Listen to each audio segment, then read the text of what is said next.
Utara dengan NIM 2025-05-10-20-1099 dari Fakultas Ilmu Kesehatan Prodi Farmasi Universitas Muhammadiyah Mataram. Pada video kali ini, saya ingin menyampaikan tentang isu-isu terkait kemanusiaan tentang bullying ataupun perundungan. Meskipun dianggap sebagai hal kecil ataupun sekedar bercandaan, tetapi bullying ini sangat berdampak besar pada kesehatan mental seseorang ataupun korban. Maka dari itu, saya akan merefleksikan tentang isu-isu tersebut.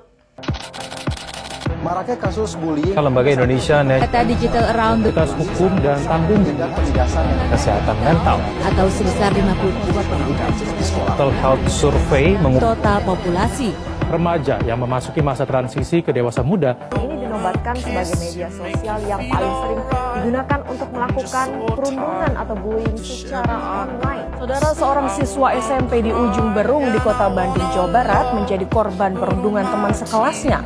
Korban dipukuli hingga pingsan. Bullying atau perundungan merupakan salah satu tindakan menyakiti orang lain secara sengaja, baik secara fisik, verbal, psikolog, maupun secara digital. Bentuk-bentuk perundungan dapat berupa seperti mengucilkan, mengejek, mempermalukan di depan umum, ataupun hingga serangan fisik langsung. Dengan berkembangnya teknologi, bullying semakin meluas di media sosial, seperti komentar negatif, ujaran kebencian, ataupun menyebarkan foto orang lain tanpa izin.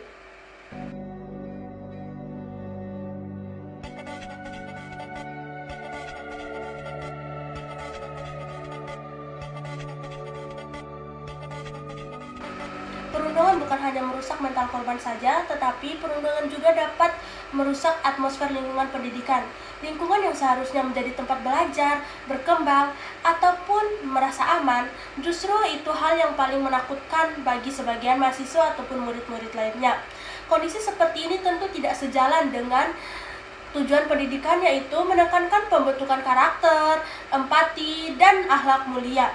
Fenomena ini sering dianggap sepele, bahkan dijadikan lelucon oleh sebagian orang. Tetapi kenyataannya bahwa luka akibat bullying ataupun perundungan lebih susah disembuhkan daripada luka fisik. Nah, pertanyaannya, baik di tengah kondisi seperti ini, bagaimana sih Islam mengajarkan kepada kita dan bagaimana seharusnya seorang muslim bersikap terhadap isu-isu perundungan ini? Islam adalah agama yang mengajarkan tentang kasih sayang, penghormatan terhadap martabat manusia lain, dan juga nilai-nilai kemanusiaan yang universal. Prinsip rahmatan lil alamin terhadap Islam menjadikan Islam sebagai rahmat bagi seluruh alam. Oleh karena itu, bentuk kekerasan, penghinaan, dan perendahan manusia lain tidak diajarkan ataupun bertentangan dengan ajaran Islam. Dalam surat Al-Hujurat ayat 11 yang berbunyi, يا أيها الذين آمنوا لا يسخر قوم من قوم عسى أن يكونوا خيرا منهم ولا نساء من نساء عسى أن يكن خيرا منهن ولا تلمزوا أنفسكم ولا تنابزوا بالألقاب بئس الاسم الفسوق بعد الإيمان ومن لم يتب فأولئك هم الظالمون.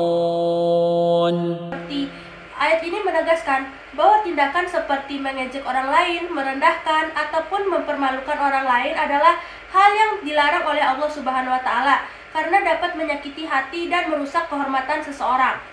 Rasulullah Shallallahu Alaihi Wasallam menekankan bahwa kita harus saling menghormati antar sesama. Dalam hadis Al-Bukhari, yaitu ia bersabda bahwa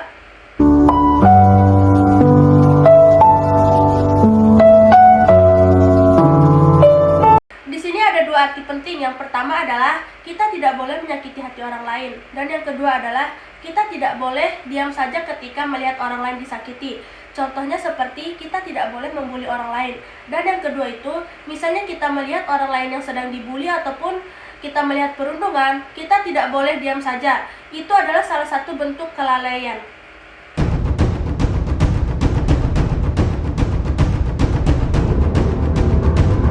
Lalu bagaimana cara cara kita mencegah terjadinya bullying tersebut yaitu yang pertama, kita mulai dari diri kita sendiri terlebih dahulu dengan cara menjaga ucapan, yang kedua menjaga sikap dan perilaku agar tidak menyakiti hati teman.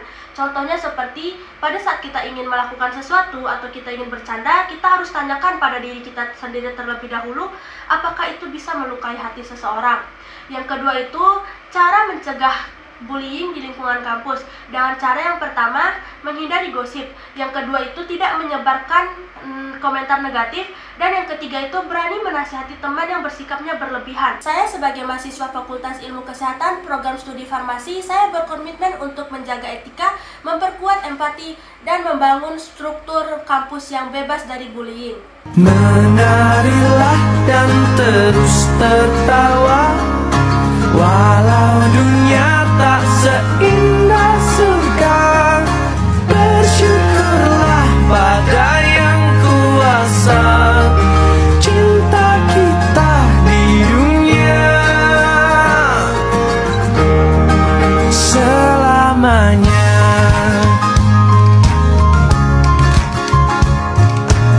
Keimanan kita tercermin dari bagaimana kita memperlakukan sesama. Bersama teman-teman kita bisa saling mendukung, mendengarkan, dan menjaga satu sama lain. Dengan kepedulian dan kebersamaan, kita bisa menghentikan bullying dan menciptakan lingkungan yang nyaman dan aman. Mungkin itu saja yang bisa saya sampaikan. Apabila saya ada salah kata ataupun kekurangan, saya mohon maaf. Wabillahi taufiq wal hidayah. Wassalamualaikum warahmatullahi wabarakatuh.